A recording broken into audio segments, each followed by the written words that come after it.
Ask Tim, the insurance technical podcast brought to you by IIABNY. I'm your host, Tim Dodge, and I'm coming to you this afternoon from Studio 3A in our high-tech, all fully digitalized, soundproof, Bluetooth, pulled tooth recording center here in the basement of IIABNY headquarters. It's really just the media room. It's like right next door to Kathy Glon's office, but whatever. I'm here to talk to you today about healthcare reform. I'm kind of, I've sort of staked out the turf here in the office as the person to go to for about healthcare. As a matter of fact, at a recent staff meeting, at our company picnic last week, everybody agreed that whenever they get a migraine, they think of me. That said, what we're going to talk today is about one aspect of healthcare reform. As I record this just a few weeks ago, the United States Supreme Court upheld the constitutionality of most parts of the federal healthcare reform law. So implementation of that law is going to continue unless something changes with the November 2012 elections. Now, a major part of the healthcare reform law is the health insurance exchange. The law requires every state to have a health insurance exchange operating by January 1st, 2014. They should be ready to enroll members at that point. But they have to have the mechanism pretty much in place by January 1st of 2013. So we're talking less than 6 months until then.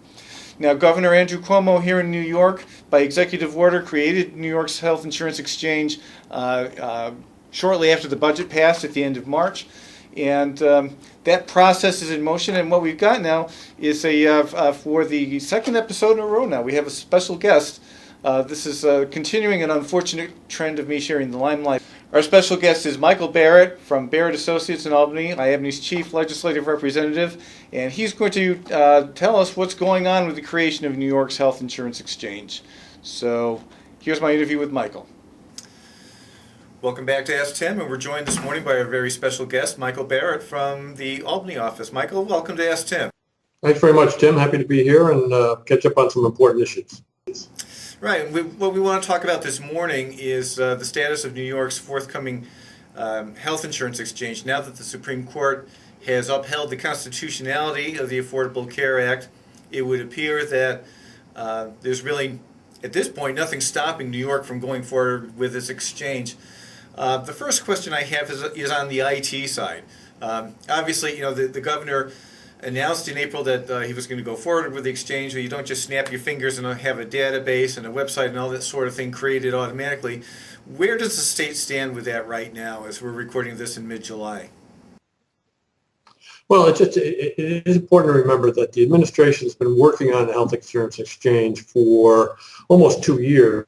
And from the time the federal act was passed, we've been working with the former Insurance Department, now the Department of Financial Services, the Health Department, and the administration on implementation of an exchange with the assumption that either legislation was going to be passed or the governor would implement it some other way, as you note he did through an executive order. So the administration has been working on the IT side to get that very important part of the back office operation in place and ready to support the activities of the exchange. And then we've been working with them on, particularly on the idea of agents and broker involvement in the exchange and compensation and a lot of those questions as well. So I guess the big picture here is the administration is well along with some of their implementation activities. We've received substantial funds from Washington to help. That have gone to various states to help with the implementation.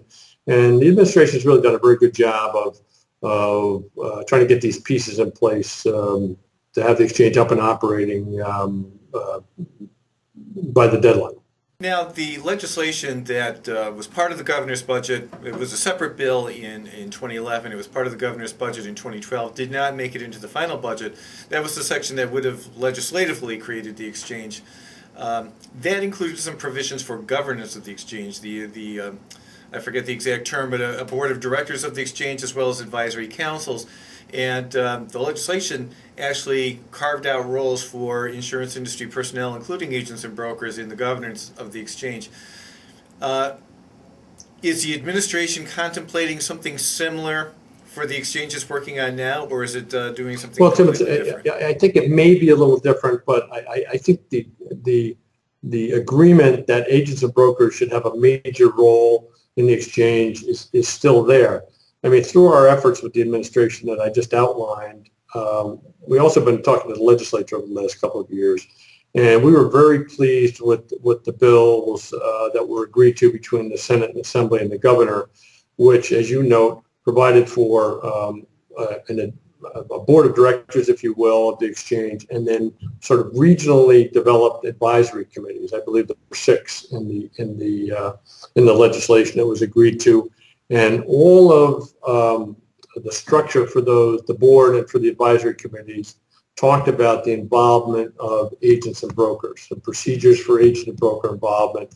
So there is that broad acceptance from the regulators and the legislature that agents and brokers are going to be involved. Now, going forward, now that the legislation was not passed, but we have the executive order, exactly how some of that advisory board structure is going to be set up, I think it's a little unclear now, but certainly the administration has been very clear with us that they do recognize the importance of agents and brokers and want to build in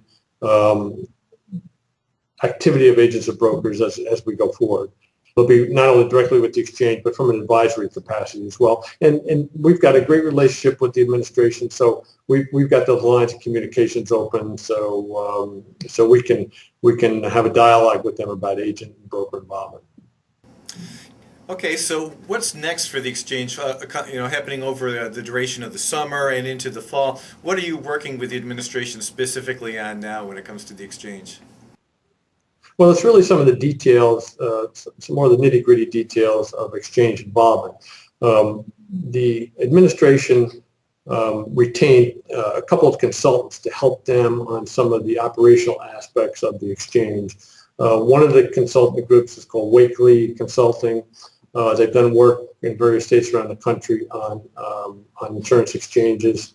Wakely, 2 or 3 weeks ago, came out with one of their reports and with a list of recommendations about agent and broker involvement. And again, we're very strong and very specific about agent and broker involvement. So we're going to be working with the administration and to a certain extent with the consultants about, okay, exactly how is this exchange going to work? Exactly how are agents and brokers going to access the exchange? How are the navigators going to work? What are the benefits within the exchange? You may know that the Federal Act, there are certain essential benefits that have to be, health benefits that have to be covered through the exchange. And then private carriers will have the ability to have other products that will be available in the marketplace. How is that all going to interrelate?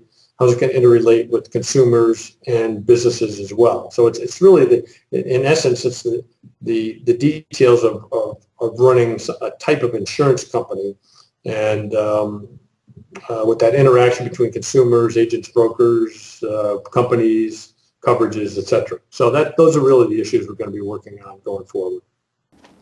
Thanks again to Michael for appearing on Ask Tim.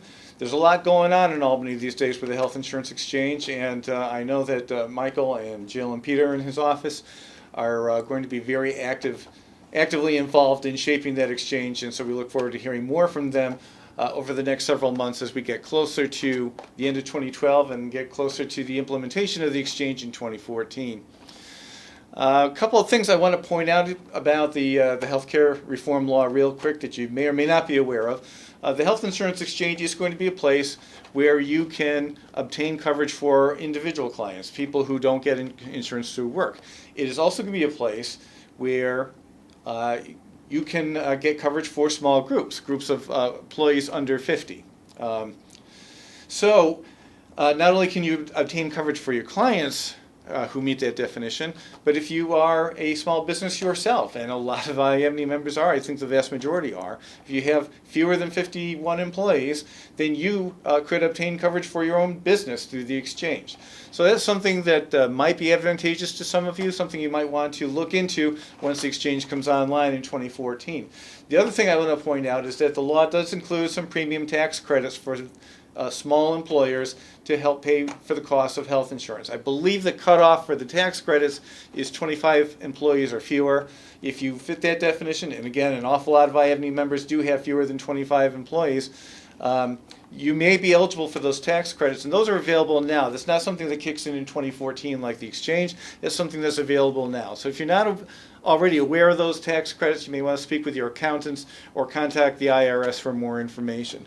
If you need more information about healthcare reform, don't forget the healthcare reform primer that I have on the Ask Tim blog at insurancegeek.typepad.com. I have gone through.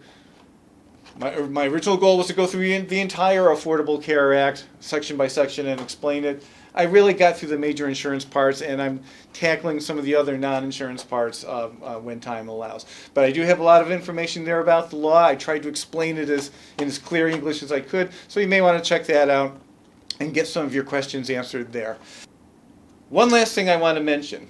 Starting this September, we're going to launch a new video series here at IABNY. It'll be a series of probably monthly videos of about 5 minutes or so, maybe even less, about the time it takes the average person to eat the average donut. That's what we're shooting for here.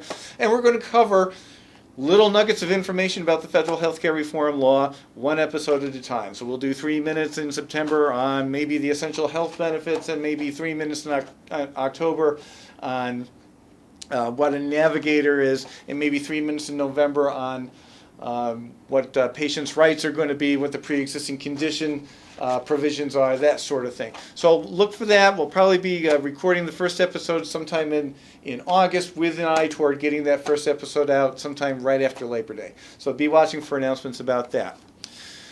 If you need to get in touch with me, you can reach me by phone at 800-851-8853, extension 229, by email at tdodge@iabny.org, by fax at 888-432-0510. You can leave comments on the blog at insurancegeek.typepad.com. You can send me questions by Twitter, 140 characters or less, please, by finding me as Ask Tim. And I'm almost embarrassed to talk about AOL Instant Messenger because I have a permanent brain cramp about logging in. But in the rare occasion that I do that, you can find me there as TDog4494. Thanks for watching this episode of Ask Tim. We'll be back shortly with another episode. Keep an eye out for that new video series on healthcare starting in September. And as always, if you're looking for somebody to make you sick, don't forget to Ask Tim.